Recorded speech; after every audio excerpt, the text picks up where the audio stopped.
Today we're joined with Dr. and Mrs. My wife and Jen. We want to talk about Hocus Pocus 2. We can do a quick rundown. We can talk fast as we can. Mm-hmm. We watched this movie side by side, and we have refrained from discussing it. It was very hard to not talk about the movie. Yeah. In order to do this episode. Yeah, she kept telling me, I want to talk about it. So I was like, okay. We couldn't get anybody else to show up to discuss it, so it looks like it's just the Wrecking Crew. There's really nothing to spoil. I think the story, how they brought them back, solid gold. Don't need to make it complicated. That was the most simple, effective way. Yeah. Like 100%. Gilbert just wanted to meet him. Yeah. And that's all it needs to be. That's what happened. So the book taught him how to make another black flame candle. Bam. That's all we need. There was like an amalgamation of character archetypes that they used, that they reused. Yeah. Like Gilbert, the wizard. Yeah. I love that actor. I can't believe I don't remember his name. So do I. But he kind of functioned as like a standalone little bit, and I thought he was great. Oh yeah, he was a great addition to this series. The three main kids, of course, the 90s were different. You know, it's going to be different. Yeah. But I think that these three kids were fine. Tony Hale was great. Oh, yes, he was. The one thing that it lacked, I think, is just heart. Like, the first one had, like, a lot of... soul. Yeah. Like, heart and soul in it. This one just...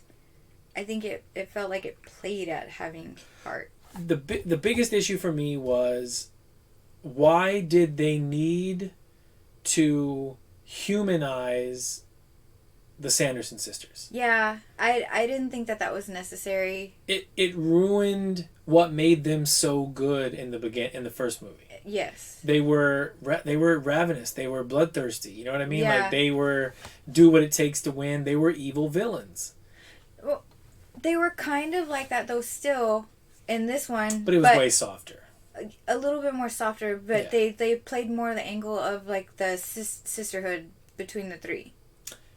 Like, but yeah. they've always been about sisters though. Yeah, like, even in the first one. Yeah, for sure. But what I'm saying is, there was no need, like, showing them as kids. I get it, but they created this almost, you feel sorry for them. They felt more sympathetic, and I guess they were trying to make it more, palatable, more marketable. They don't want kids rooting for evil villains. Yeah. They want, you know what I mean? Well, they want sympathetic anti-heroes or whatever. You say that, but like Disney does like the whole villain Vader stuff. Oh my god. And the Maleficent movie. But what do they do in all these movies? Yeah, that's true. They try to humanize them instead of just saying, you know what? The Sanderson sisters were great villains, and they could have just had that. I would have preferred a few more cameos. Yeah, from the original cast. Yeah. Like, I wish some of, like, at least... Max and the girl could have, gotten married and had a kid, and one of their kids could have been one of the three. Yeah, easy. Yeah. Right there, easy. Even it was Danny, like, the little girl in the first one. Oh, hell. Like, she could have been one of the mothers to the... Yeah, to it could have just been her. Exactly. It could have just been Danny, not even Max, and the other one. What's the other girl's name? I don't remember. She keeps saying Allison. Yeah, she keeps saying her name. Like, oh, that's Allison. Yeah. There was a lot of charm. There's a lot of charm in the original movie. Yes, there was. I guess another gripe. What was the purpose of calling back to the original footage of Emily being trapped in the chair and name dropping these characters? What's the purpose for you putting that footage in your 2022 movie? You know what I mean? Well, because they saw the cat, like the black cat. They did it when the black cat like came up, right? And then they saw him, and so they thought, well, how the heck was he here still?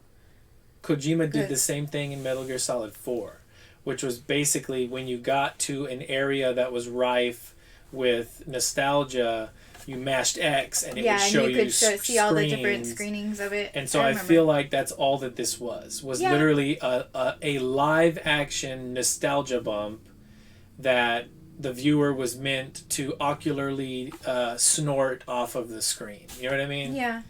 But essentially, yeah, like that was 100%. I thought it was unnecessary. And I hate when they do that because all they're doing is trying to conjure the feelings that you have of the original. Yeah. Or have for the original to instill in you while you're watching this for the first time. I think the first movie was way more brutal. And I think that that's why it worked. Like, they were villainous. I thought those kids were going to die. And these kids, I felt like the whole time, like, they just had salt the whole time. You know what I mean? Like, it felt like the kids were overpowered. Well, I feel like if this was their version of, like, a passing of the torch from one witch to the other, like how in the beginning of the movie, like, they were passed the book. Yeah. Like, it makes sense that the one was powerful, and then together, you know, they were even more powerful together. Yeah. So, like, it made sense. Do you think there's going to be a third? I don't know. I mean, there was a Black Flame Candle #2. I can see there being another one. Yeah. I can see this being considered successful. I can see another one being made featuring these sisters. They conjure up the Sanderson sisters because they need help with something. Yeah, that something else is, like, happening in Salem, which makes sense because look at the history of Salem. And then they bring back Thackeray Binks. That dude's voice was what was missing. You know what I mean? Yeah, I agree. I feel like they could have easily brought back just the voice. And I didn't check, like, for cameos and stuff. I had a really hard time seeing. Jen was pointing out that a lot of the costumes that they were wearing in the big dance number. A lot of the costumes were like, the Madonna costume was being worn by just one of the cast dancing when they were looking for the mayor. And then there had to be more. There was a couple more. I think I saw the mummy one as well. The skeleton guy who did the announcing, that was the singer for the band in the first movie. I did notice someone was wearing a similar costume with a similar skull face paint. Yeah. I think I saw that one. I always call it the Papa Shango from wrestling, but I will say this: even though the song they sang was good. Mm-hmm.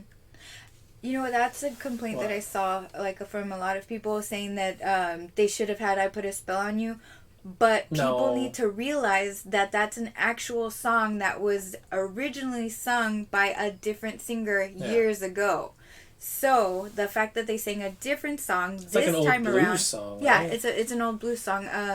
What was his name? Damn, I can't remember, but he is an old singer from, like, the 50s. Hocus Pocus 2, despite the gripes I had, I still had fun watching it. So did I. I would actually love to watch it again. I love Bette Midler. It's really sad because they have gotten so old. Kathy Najimy looks so skinny. Yes, it's so weird. I don't know why they wouldn't have just put her in, like, a fat suit.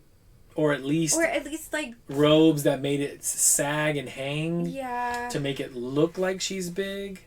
But, you know, she did go through all that trouble losing all that weight. So, you know what? I get if that's what it was, you know, she was like, hell no. You know, I lost weight. Why can't Mary Sanderson have lost all this weight? Maybe she was starving because she didn't have all the children's souls. Hey, there you go. I do like how they gave Mary a lot more to do and say. Yeah. I don't know if that was part of the contract negotiations, but Kathy Najimy is solid gold. Oh, for sure. And she was cracking me up a lot. The barking shit that she always does. And then when she caught him trying to walk away. Oh, yeah. She just showed up immediately. Are we going to see a Halloween Town Hocus Pocus 3 crossover? What? Maybe. Disney, like, it loves the crossover. That would be awesome, because I love Halloween Town. You agree or disagree? Let us know in the comments. Suggestions? You all want to see anything